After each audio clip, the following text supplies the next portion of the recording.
everyone, I'm Victoria, and if you're watching this video, chances are this is you.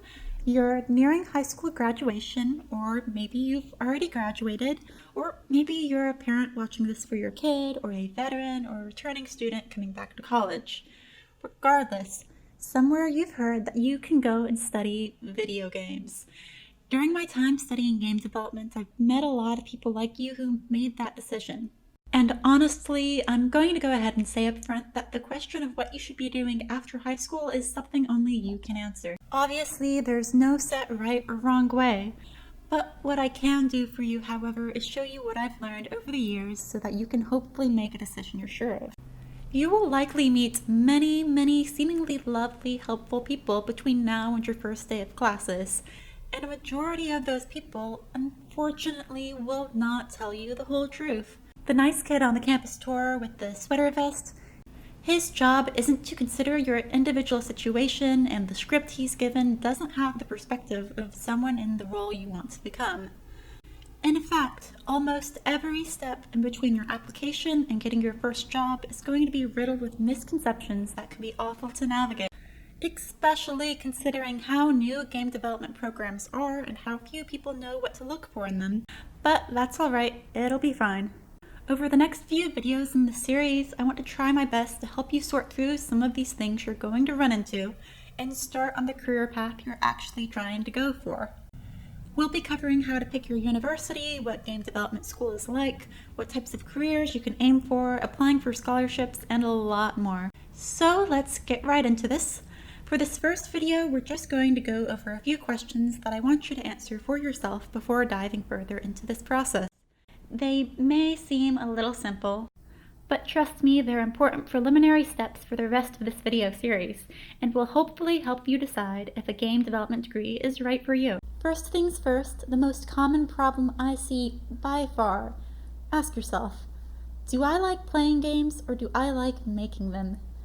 No, really. Some students come in not knowing that game development is entirely separate from esports. So let's get that straightened out first. And if you see this degree as going to school to either become an esports player or become a playtester, game design is not what you're looking for. If your reason to study games is only because you like playing them, understand that these are two entirely different things. They have about as much in common as building a house and living in a house. I have seen many gamers go to study games because they assumed they liked all things video games, but then either quit or fail out because they spent their time playing games instead. On the other hand, if you have a passion for designing board games, coming up with rulebooks, actually writing the code for digital games, creating digital art, or making 3D models and would love to do that all day, every day, then a game development degree may be for you. So what if you've never tried these things and aren't sure what you'll like or where to start? We'll get to that in a video soon.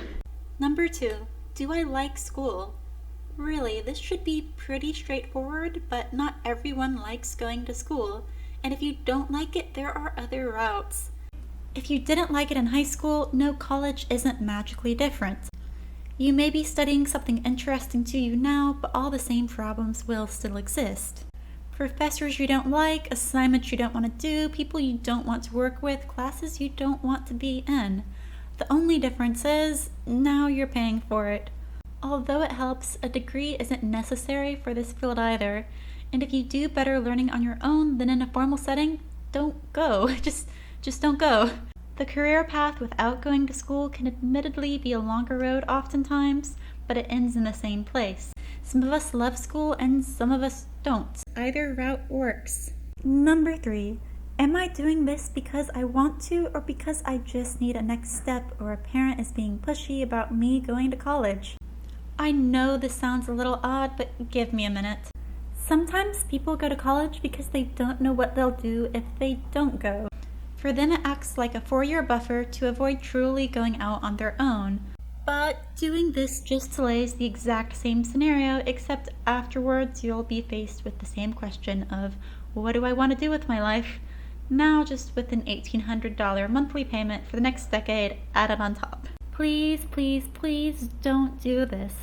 A gap year can be worth it, and if you just want to do something, there are much better options that don't drain your pockets. And above all, don't force yourself in a direction you may not want to go in. No matter how you answered these questions, almost all routes can be great.